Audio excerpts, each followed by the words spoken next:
All righty. Well, good afternoon. Good afternoon. This is J.R. Thicklin. I'm coming to you live today. This is not necessarily moments of transformation, but this is the other part of what we do in terms of what we consider community advocacy. We're talking about building the village and strengthening the village inside of so many things. So I'm going to give you just a few minutes to come on. I'm excited about tonight's show.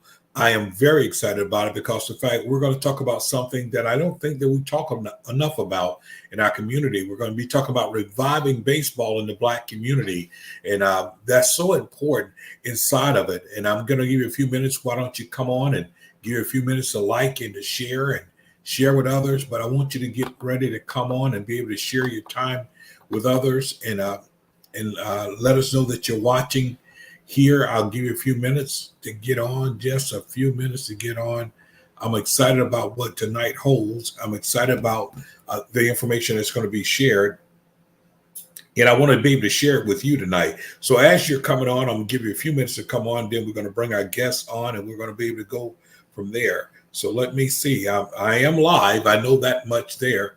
We are live, and we're going to share this even more so that we're live. And yeah, we're going to share here. Let's see some other pages that we're sharing this to so that different ones will be able to see that we are live. We are live. We are live. And it's so important that we get this message out today. And this is, those of you that follow baseball at all, you know that it is baseball season. Even right now, it is baseball season. You know, if you're following baseball, if you're like me, I've loved baseball from the time I was a kid. Now, I wasn't very good at playing it, but I definitely liked the sport.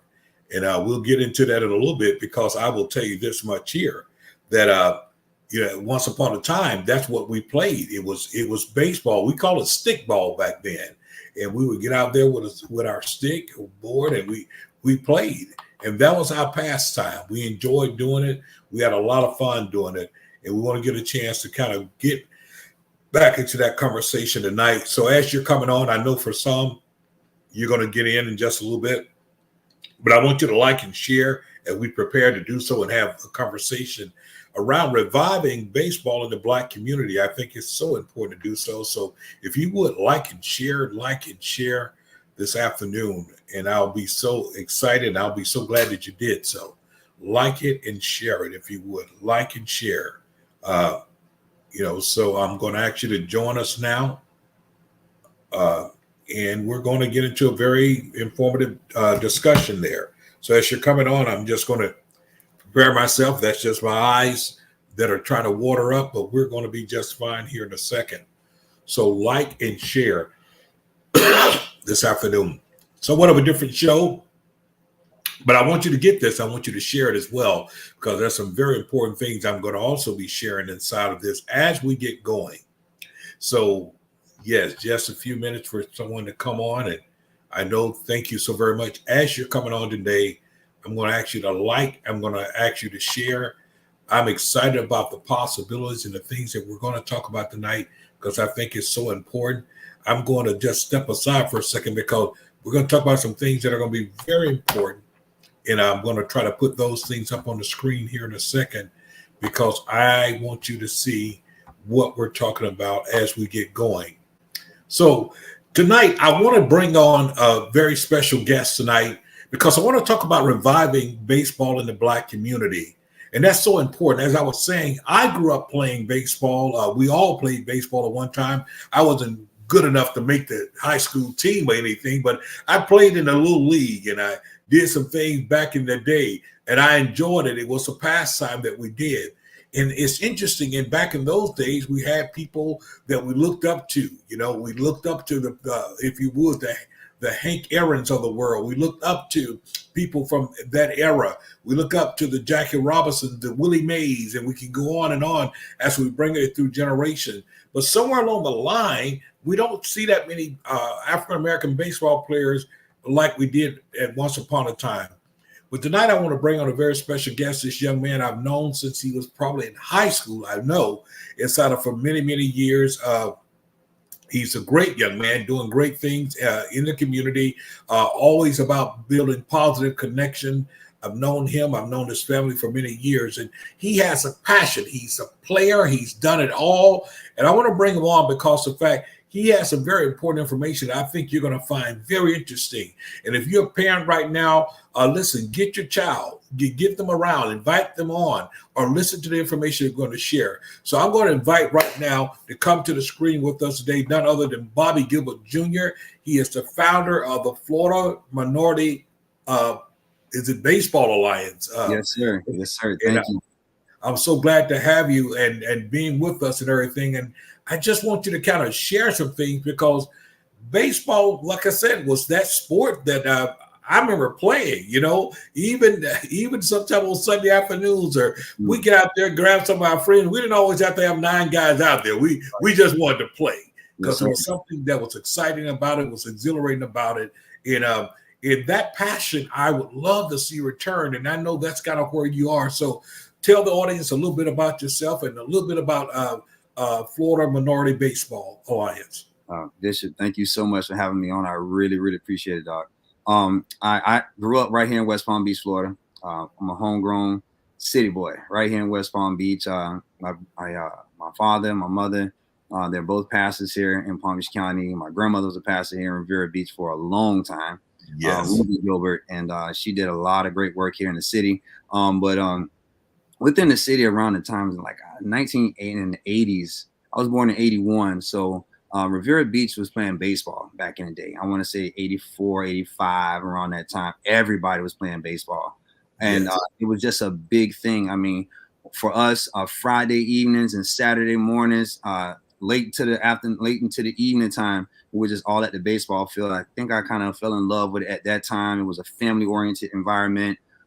If you didn't see anyone, didn't see your friends throughout the week, you definitely were going to see them on a Friday night. You're definitely going to see them on a Saturday morning at the baseball field. And so that passion is just something that I just kind of carried throughout my career, playing high school ball to playing college ball and coming home and becoming a high school baseball coach. And I just kind of saw a lot of different things happening. The landscape of baseball was changing right before my eyes. I found myself when I was in college at an HBCU looking across the field and trying to find other guys that actually looked like me. And so I think that was something that just kind of stuck out with me.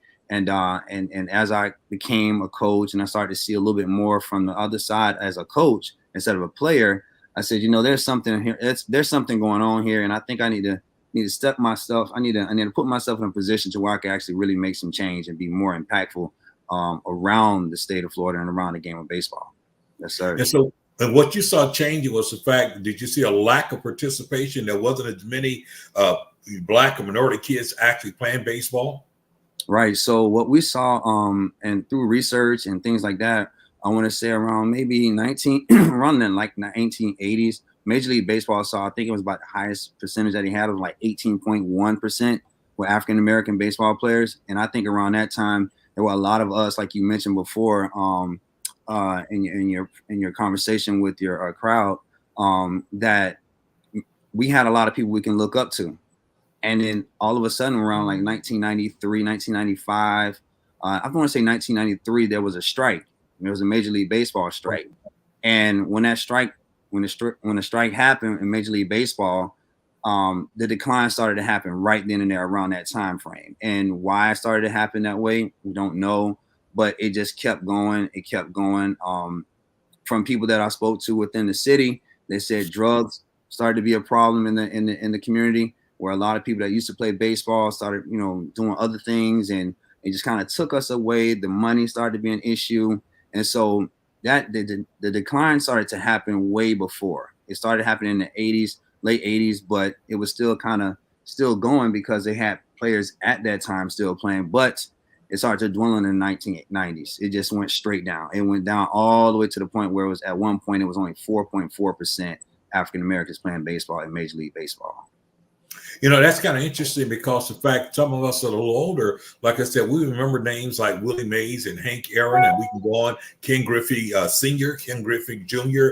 We can go on and even as we talk about those individuals, from that group, I still remember the Albert Bells and the Frank Thomases of the world.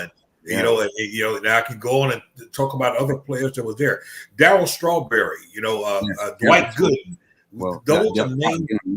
Yeah, those are names that we remembered, and they wasn't no short on talent. They were absolutely good at what they did. They were stars that we looked up to, inside of sports, and it was somewhat of a pride of seeing a black guy out there playing baseball and doing so well at it. We watched so much change over the years, but I think I can agree with you because all of a sudden that looked like it dissipated. It dissipated. I mean, nothing against our other minority baseball player, but when we see a dark-skinned baseball player in Major League now, they generally are Dominican Republic, or some Latin American country, and nothing against that. That's our brothers and our sisters. But what happened to the homegrown hunger and thirst that we used to have here, in America? I talk about growing up in Alabama. I never forget, we had Little League baseball, and I never forget, there was teams that I still remember that was good. Pasquale's Pizza, the Hammer Mill, and all these companies all had Little League baseball team that they sponsored. And it gave families an opportunity, to enroll your son and eventually your daughter to play baseball. And it gave us opportunity. It built pride because we had a uniform, and we looked like the people that we saw, on television. So it's a sense of pride. You love it. You develop skills because we all love running. Who didn't like running, hitting ball and catching? Mm-hmm. And it was very popular then. I can remember the benches being full, families coming out there to see, to see their children play. Even if I didn't give them much to cheer about, I never forget my first up to bat. I was swinging and ready, and the first ball came and blew right by me, and I swung at it. The next ball came and I foul tipped it. The next ball came and I foul tipped it again. And then the next one came, blew by me again. And I never forget, the umpire was so animated. He kind of gave me, "You're out here." And I think it crushed my feelings because I was really out. I love the game. I love the game. I love seeing my fellow, my neighbors, my classmates that played baseball, and you look forward to it. And that was proud about it. I love going out there getting that uniform dirty, right? Even if it wasn't because I slid, but I loved it. And it was a sense of camaraderie, and we felt that it was something that we could do. Yes, sir. And somehow or another, we got away from that. Nothing against football or basketball. I love all those sports, but definitely in the long run, I saw baseball as being definitely more. I saw it as being safer, number one. Then I saw baseball as being, if you would, as I grew older, and then I began to understand that baseball had what they call a farm system and those things. It was intriguing to me. And as we progressed, you began to see, kids were getting signed out of high school and they're going to farm. And so baseball, although is also very lucrative, and yet it's overshadowed by the flashiness, I would say, the flashiness of basketball or the flashiness of football, because those become a lot of individualism type thing. But baseball is always a coordinated effort inside of it, and I love baseball. And we went through a period of time, of course, Barry Bonds, you say what you want. My son Joshua, Barry Bonds was his hero, his idol, and I think still to this day, I can recall him being very young, and I bought the San Francisco Giants jersey, way too big for him. Barry Bonds, man, he still has it to this day, although he's definitely outgrown it now. But these were the people he loved, Barry Bonds, and Sammy Sosa, Ken Griffey Jr., and we can go on around that era. But as time has gone, we don't see that. We had great players down here with the Marlins. When the Marlins won their first World Series, we had good pitching. Charles Johnson, who's right local. We had a lot of different guys and different players. And you would think in South Florida, because we now have the Marlins, it would grow. Or the fact that we're in South Florida where so many major league teams have their spring training at. Correct. Yes, And sir. even here in Palm Beach, we have the ballpark of the Palm Beaches. And so I guess my question to you is what is it that you would like to say? Because there need to be an appeal to get us back involved. What are some advantages of, basically getting kids involved in baseball early? So just to kind of talk a little bit more about a couple of things that you mentioned about how back in the day you had more people, more coaches playing in it, being available. The volunteer coaches that you had growing up, that was something that was tremendous, right? But Yeah. I was reading an article by a David Stanton, Dr. David Stanton, and he said something about along the lines of between 1979 and 2017. The United States lost 7.2 million factory jobs. Wow. Those factory jobs at that time, those were factory jobs that we actually worked. We worked those factory jobs. So they had enough time in the evening time to go and be a part of the baseball little league, to have the time to volunteer their time. But as things started to happen, and those jobs lost, then we had to go and find other jobs, and those jobs started to take a lot more time away from them. They had to work longer hours. And when those longer hours started to happen, they didn't have time to go to the field. And so now you start to have different people around the game of baseball that may not have a love for it as much. And so now when you don't have that, kids recognize passion. Kids recognize that kind of stuff. And when you're a person that's passionate about the sport of baseball, they can gravitate to it. And I think that that's what we're missing right now. We're missing a connection. We're missing people that are passionate about the sport, passionate about the community, and things of that nature. And so for us in Florida Minority Baseball Alliance, which our organization stretches from Miami to the Panhandle of Florida, we have coaches in all over the state of Florida. We're just making sure that we're trying to get into the grassroots. We believe in grassroots organizations. We believe in getting out into the community, mingling with the kids, playing catch with them, doing little camps and clinics and things like that, because the more they see people that look like them, naturally, anybody that sees someone that looks like you gravitate to them. I mean, you could be the only person, you can walk into a building and you could be the only person there at that time. And then you see somebody that looks like you or speaks the same language, you're going to naturally gravitate to that person because now there's a connection that you guys have. And I think it's the same thing with baseball. I think baseball has lost its community connection in our community. And because it's not there as much as it used to be, that's why organizations like Florida Minority Baseball Alliance are so important, because we can get into those communities and become very, very effective and be very, very impactful at that time. And with those community, with those younger people, we believe in getting to the kids at a very, very early age. We believe early age is key. We're talking about elementary school age, right? Because if they can develop a love for it at that age, then it won't be so hard to, it'll be a little bit harder to kind of press them, like kind of steer them away from the sport. Basketball and football are very flashy sports, like you said. They are, and I think that it has something to do. I think that was by design, not to have so much, flash coming with baseball. They try to limit you on certain things that you can do with the bat flips and, hitting your chest and they accept that in October, because it's playoff baseball. But we're talking about how we are naturally. We're very passionate. Right. You know what I mean? And so because of our passion, we play the game like our hair is on fire. And so sometimes people take that as being arrogant, but it's just passion, man. It's just passion. And they just let us be who we are on the field, man. It'd be a lot more interesting for a lot of our kids to see and like, whoa, he's having fun out there. Look at him. He's sliding, he's playing catch, and he's hitting home runs, and he's, doing a little dance or whatever the case can be. That's entertaining to our kids. It really is. And so that's what we have to do. I think we have to get back to letting baseball be what it is. It's a sport. It's a game. Let us play the game.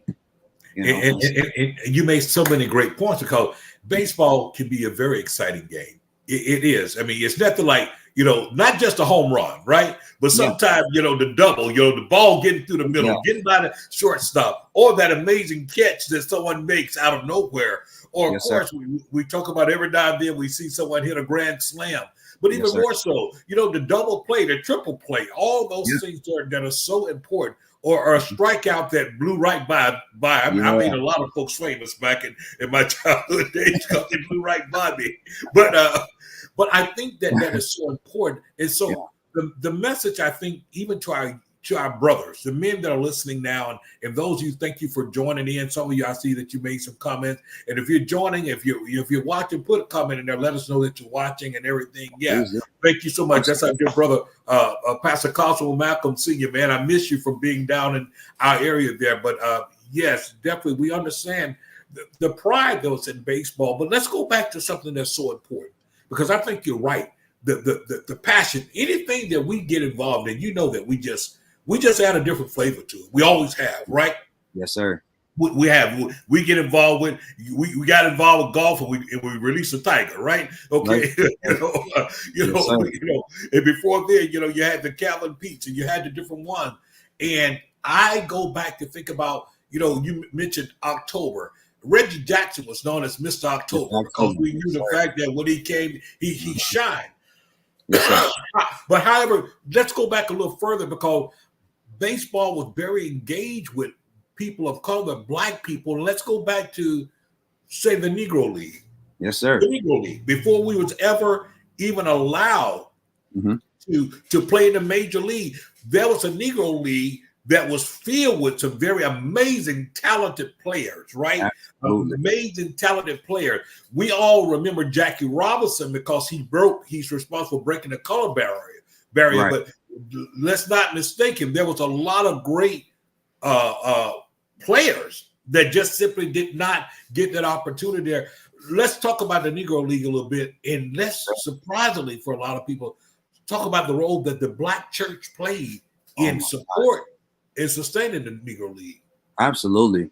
And thank you. That's an actually great question. 1920 is when the Negro Leagues was actually formed, right? And it was formed by a guy by the name of Andrew Rube Foster.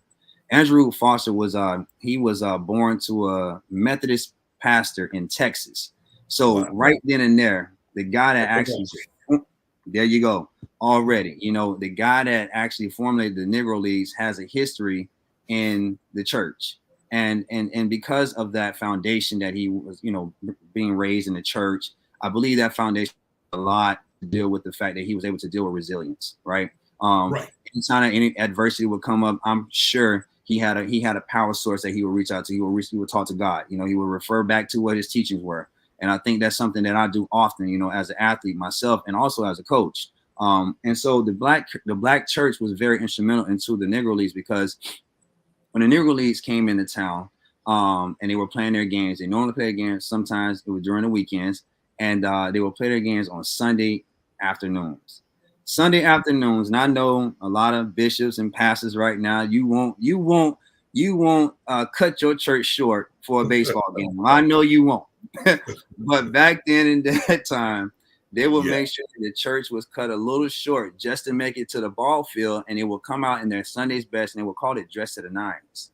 And so the way you were dressed right now is exactly how they will show up to the game, and they were coming in droves. Everybody, and it had different churches that were around, and everybody would come down to the baseball field around that time. And I think that at that moment, because of that foundation of just the church being involved and having that deep connection with Andrew Foster being a church boy, that actually sustained Negro Leagues for a very, very long time.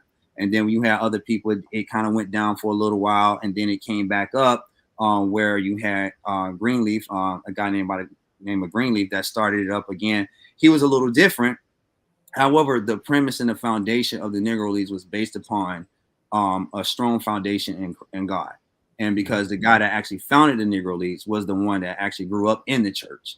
And so they were just mimicking whatever, but the foundation was already set. And so I think that's very, very powerful for us to understand that wherever you see a really, really thriving church, you're going to see a very, very, very thriving community as well. And especially around the game of baseball at that time. So, yeah. Right. And so it's my understanding that the Negro League was actually supported in many ways by the church, not just, well, of course, by attendance, you're paying and you're supporting it at the gate, but there were sponsorships that the church did. It was important because at that time, because we were so disadvantaged anyway, we wasn't given, we didn't have access to the thing. So we understood the power of the village, how we supported our own. And not only that, it gave us an opportunity to see our athleticism, our ability to go out and be talented, and then baseball, like most games, have so many life lessons to it. You Oh know, yes. metaphorically, we oftentimes refer to baseball. Think about it. We talk about all the time. We say 3 strikes you out, and this and here. You ain't on your 3rd strike now. You know, we use those metaphors because of baseball. You know, and one of the things I want to definitely segue to is because you have a very special classic that is coming up here next weekend, I believe it, next week. Yes, sir. And I want you to talk a little bit about that. And I want everyone that's listening, whether you're listening live right now, I want you to share it. I want you to hear what I'm saying. It is so important to be able to get out and support this because this is about revitalizing. I told you, listen, I get excited. One of my 5-year grandson is playing T-ball. Yes. And the thing that I've enjoyed about going down there, they're playing down in Delray. They take so much pride in it. And I look at them in their uniforms, and they love being in the uniform. I love the cleats, the whole nine. They're up there. They practice their swing. They're running, and they're enjoying it, and they're having so much fun. Right. So much so that it has his granddad that will leave a meeting, will postpone a board meeting to get there to watch him play.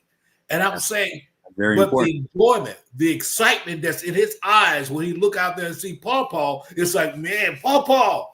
And that's what I think every kid, they need the support, they need the passion, they need those things to remind them. And that is what we have to revitalize. But tell the audience about the Florida Classic. I know that we're so used to here in Florida Classic, meaning Bethune and FAMU, but tell us about this minority classic here that's coming up. Yes, sir. Yes, sir. Well, I did go to HBCU. I went to Bethune-Cookman College. So think it not strange that it does say Florida Shine Classic in there. So I wanted to play off on that a little bit. And so Florida Shine Classic, where we bring in some of the top minority baseball players from around the state of Florida.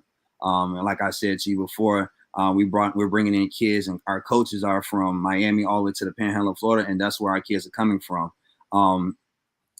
We're providing an opportunity for them to showcase their talents in front of college coaches and professional scouts.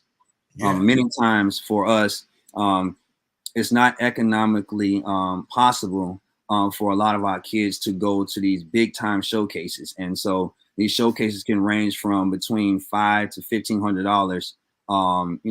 Being at a showcase, and just everything encompasses what the travel team, paying for hotels, paying for the lodging, food, et cetera, you're up to about $1,500. And so we said, you know what, instead of you trying to chase all of this all around the state and all over the country, how about we go ahead and we organize, we provide an opportunity for you to come right here in your own home state and get the same exact exposure that you need, that you will be looking for elsewhere. And so we connected with a lot of our college coaches, some of our colleges buddies that we actually played baseball with some of these guys. And so we reached out to them and told them, hey, look, man, we have something going on.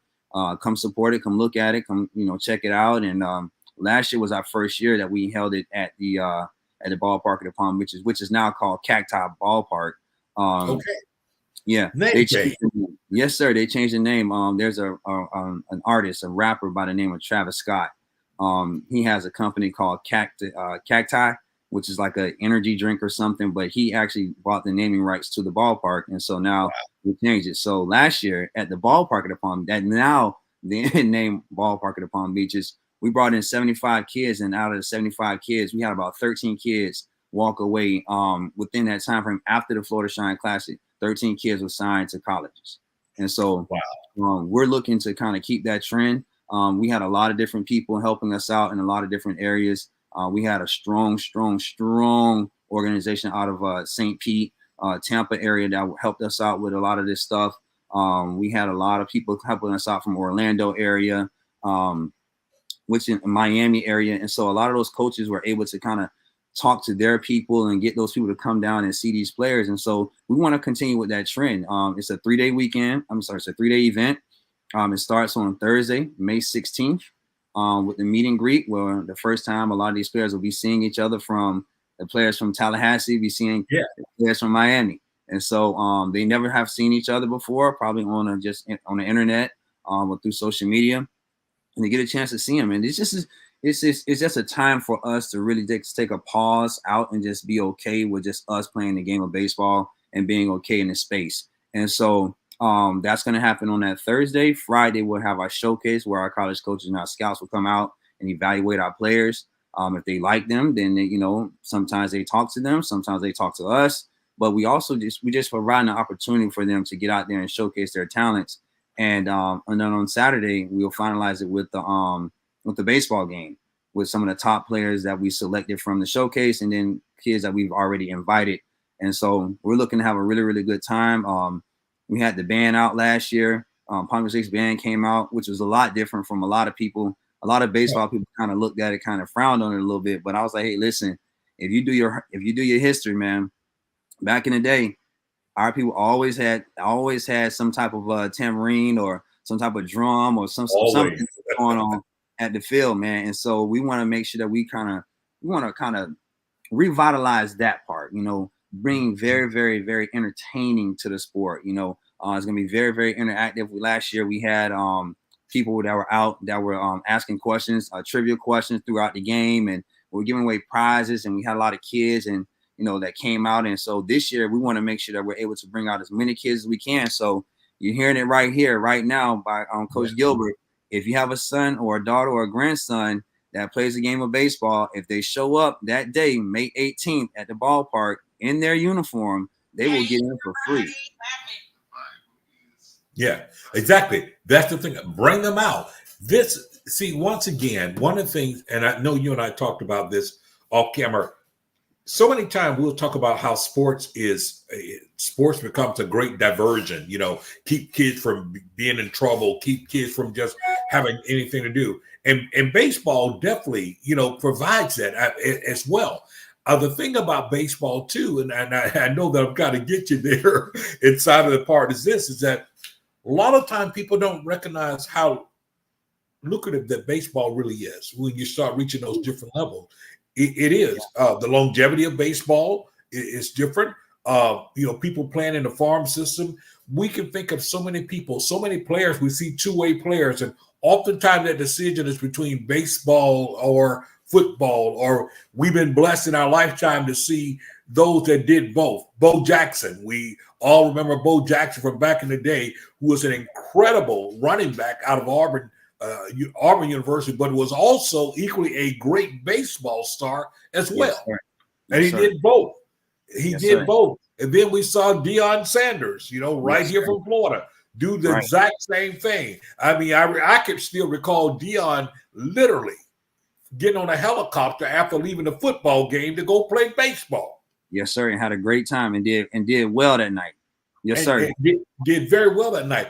Yeah. And we can go on. We've seen so many that were blessed to do that. Even most recently, the whole thing with Kyler Murray. Was he going to play baseball or football? Because he excelled in both of them. And what I'm saying is that there's so much, though, to baseball that I think needs to be revitalized. And I want to make an appeal to all the brothers that are out there right now. Bruh, I know, it's easy to get lazy, right? It's easy to get lazy. But the best way, in my opinion, to find yourself useful is to invest yourself into the betterment of someone else.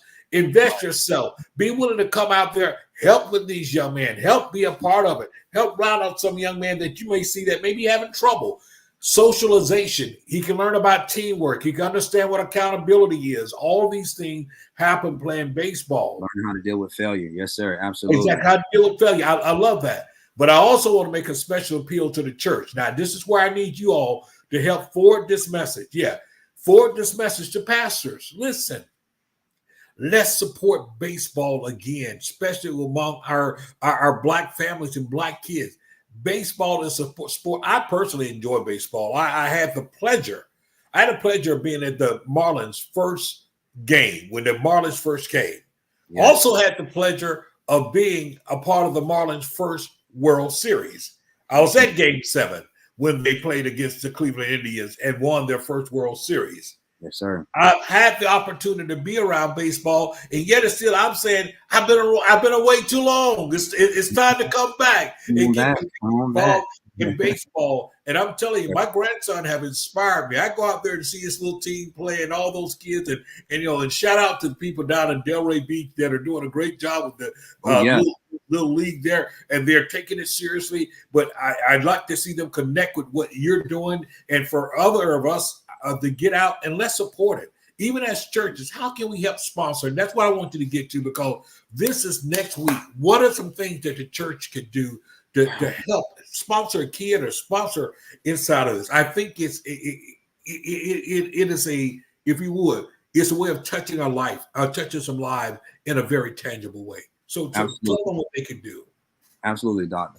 Well, first off, I do want to just go ahead and say what you said, just kind of reiterate that Pompey Park, Delray Beach, has been doing that for more than 50 years. Yes. His name, the guy that's over the organization, his name is Eddie Red Odom, and Miss Yvonne Odom, and that just so happens to be Coco Golf's family.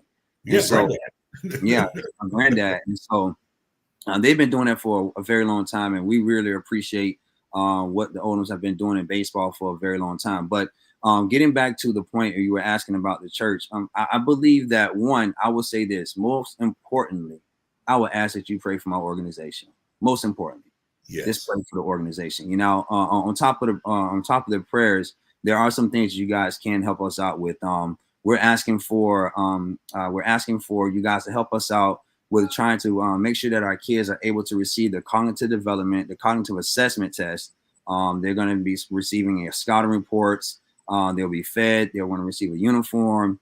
They're going to make sure we have insurance for them covered. They're going to be provided with a whole bunch of different training from different professional scouts and professional coaches. And so we're asking that our church, if you guys have an opportunity to sow a seed of $250, that will make sure that a child is able to be outfitted from head to toe, receiving everything that he needs. And I believe that when we sow seeds that way, it comes back to us. And what we want to do is we want to try to make sure that we're able to provide those opportunities for our kids, because they're going to do the same thing, right? And we want to make sure we build a community of kids that understand what giving looks like and what it feels like. And so we need to make sure that we're able to provide those opportunities for them to see that they are connected and we are connected as one, and that you guys believe in them and that we all believe in them together. And so we're asking for $250 for a donation to each, to just, a player, and he'll receive all of the things that we mentioned. Also, he'll receive love and training.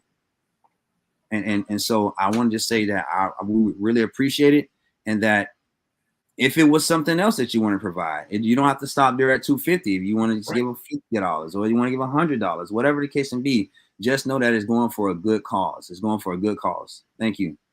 Yeah. So how could they contact you? Where would they contact you at? Somebody might want to say, hey, I want to donate. I want to be able to do that. Where could they do this? I mean, where can they send this to? Yes, sir. So you can reach out to us at www.fmba.com, or you can reach us out on Gmail on our email, which is FLAMBA Alliance, ALLIANCE @gmail.com, or you can call the phone number 561-316-7910. That's 561-316-7910. And you will speak to a representative. More than likely, you will probably reach me. And that way we can have a conversation about what you're willing to do. And for everyone that actually has a chance to donate, we're going to be able to provide you with the ticket. If you're able to do the $250, then we'll make sure we provide you with two tickets to come to the game. And if, like I said before, if you have a grandson or a granddaughter that's into the sport, let them come in their little baseball uniform, come to the game for free. And what we're going to do a little different is that we have some students that are going to be helping us out. They're going to be bringing some of the kids from the stands into the dugout with the actual players, just so they can be in the environment just for a little moment. Just to see what it feels like to be in that environment, talk to some of the players. And if we have some extra baseballs around, get an autograph from them, because some of these kids are going to go play. They're going to go end up playing professional baseball. And if you get them while they're young and they're in high school, and you save that, and that kid goes on to be a Hall of Famer, and you have this high school John Hancock, listen, that might be able to help put your grandkid through. Yes, sir. Yeah. So, yes, sir. That is an awesome opportunity, and I definitely, I want everyone that is watching out, please share this. I want you to share this, like and share it to your page and everything. The information is there. I want to put it back up again. I think I had it up there. I want to put it back up there because the fact I think it's so critically, it's important, folks. Let's support. Let's help revitalize this. This is not a one and done. This is something that has to consistently be supported. Let's nurture it. Let's revitalize baseball, the love of baseball. Listen, the Negro League, we talk about Satchel Paige and all those people from back then. We can go on, and even locally, when we think about Mr. Dan Calloway and his passion and played baseball, and we can go on and on.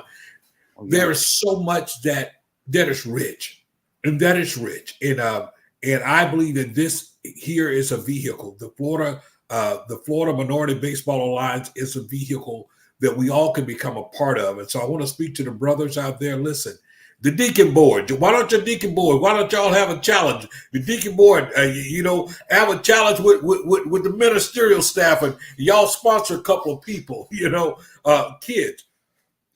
Contact your brothers and sisters from other churches and say, listen, we need to get behind this. We need to get with this. And if you're being honest with yourself, one of my favorite, like I said, my pastimes were, I love baseball. I grew up in Alabama, so the Atlanta Braves was my favorite team back then, inside of it. But I remember those days watching them. I remember when Andrew Jones was coming on the scene, sensational rookie young player, and we saw him sustain for a long time. We there's so many names that we could name inside of baseball players, and I think not only is it inspirational, but I get excited about it because of the fact I recall seeing it. I recall watching it happen, and we've seen different ones going from there right here locally. Who used to be with us years ago, Jerry Manuel. Jerry Manuel. Man of God, we all attended the same church at one time, and was at the time he was I think he was the third base coach with the Montreal Expos, who no longer exists.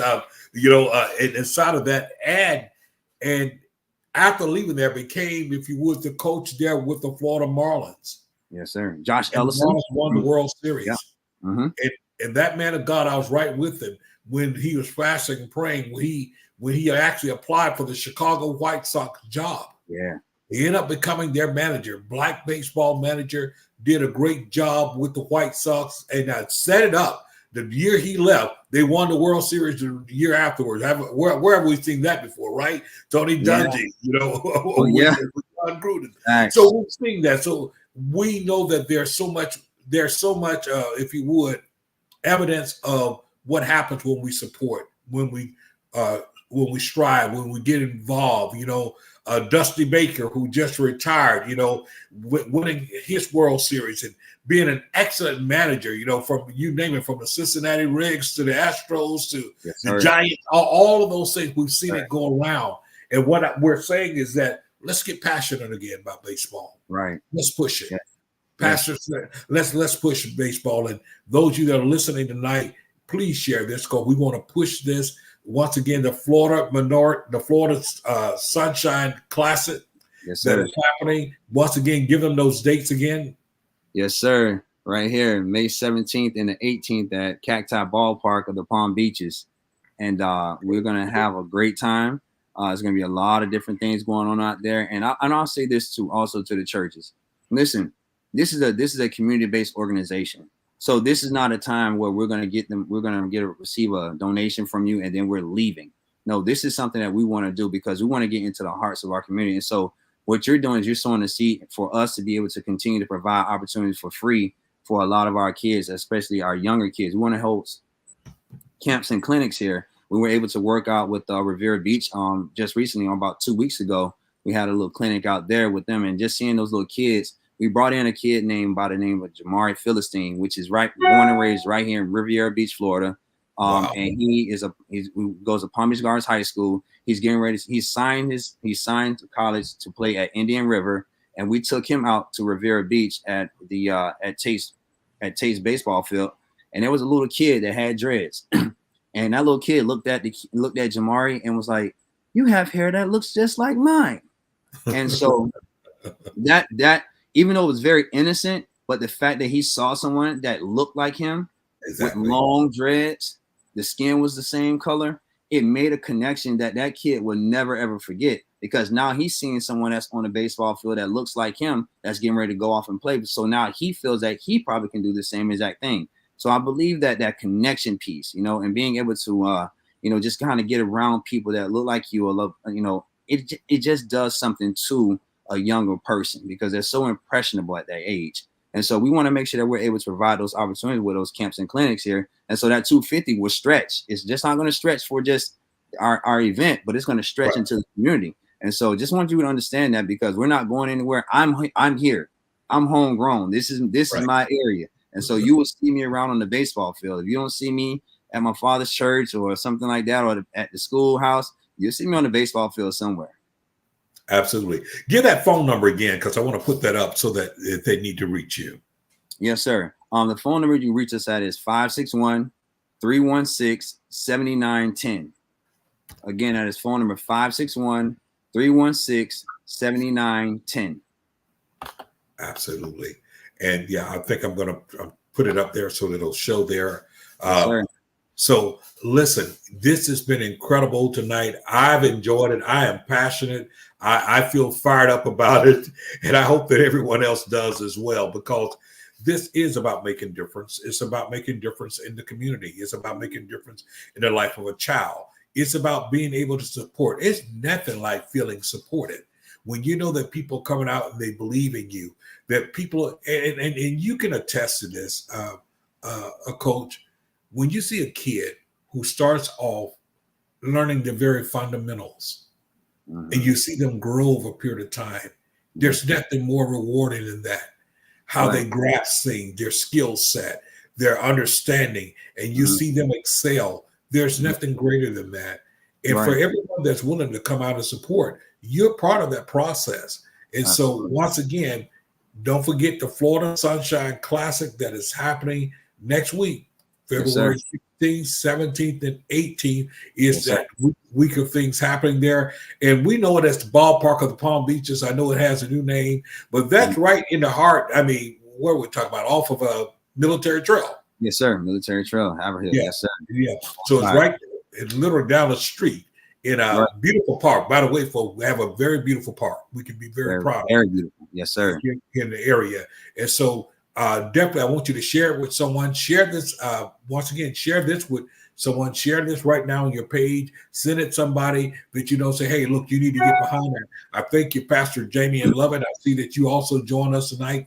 Thank you so very much, and just continue to share these things, because it's important to do so. And I'm excited, Coach. You know how I feel about this whole thing. And we need to just really get behind it and look for some other things that are going to be happening real soon. So any last words you want to leave with the audience and before we wrap up?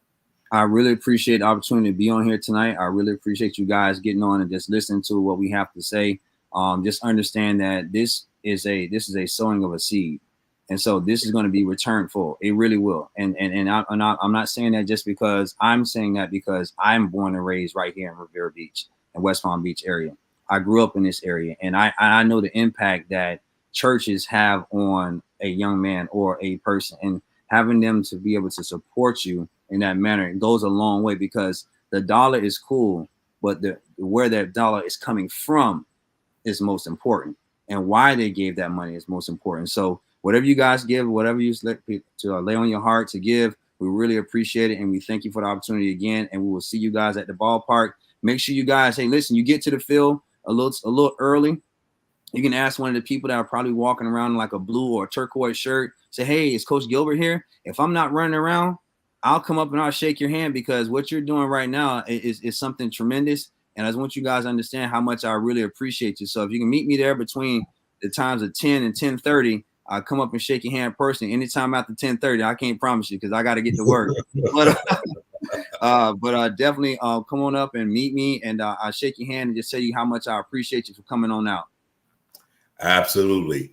Well, folks, I thank you so much for joining us on this very special edition. Like I said, this is a moments of transformation, but tonight it is about, building the village. And this tonight edition is about reviving baseball in the Black community. I'm excited about it. I'm excited about what you've done, Coach. Like you said, you're homegrown, and I just appreciate your passion and your dedication, your commitment to it. And if anyone's like me, watching my grandson and kids now, period, I just want to support as much as I can because, to see that twinkle in their eye, to see that light, that desire, how do you keep that going? How do you push that? You want to push that, and you want to be able to support them. So once again, folks, I want you to share this. The information is right there, fmba.com. Here's the phone number that's right there. If you'd like to reach out to Coach Gilbert, come on, let's make it happen because of the fact we want to support this, okay? Yes, all right. Till next time, it's Dr. J.R. Thicklin saying thank you so much for joining us. And Cole, let's come on out and support the Florida Sunshine Classic. Thank you. God bless you and good night to everybody. Good night, everyone. God bless. All righty. I'm going to try to put this other banner up there so everyone can see it because I think it's so important if I can get this brand banner up there so they can see exactly what's behind you so that they can have it in their memory. They can be a part of what's happening. It's going to be a great event, and I'm just so glad to be able to say it's happening right here. Well, apparently I see it in a corner. I wanted to enlarge it a little bit more inside of it, but it's right there at the top of the page there. But Florida Sunshine Classic, go to the website. We look forward to it. Until next time, everybody, be blessed, take care, and see you at the ballpark. All right. God bless everybody. Bless. God bless. Okay.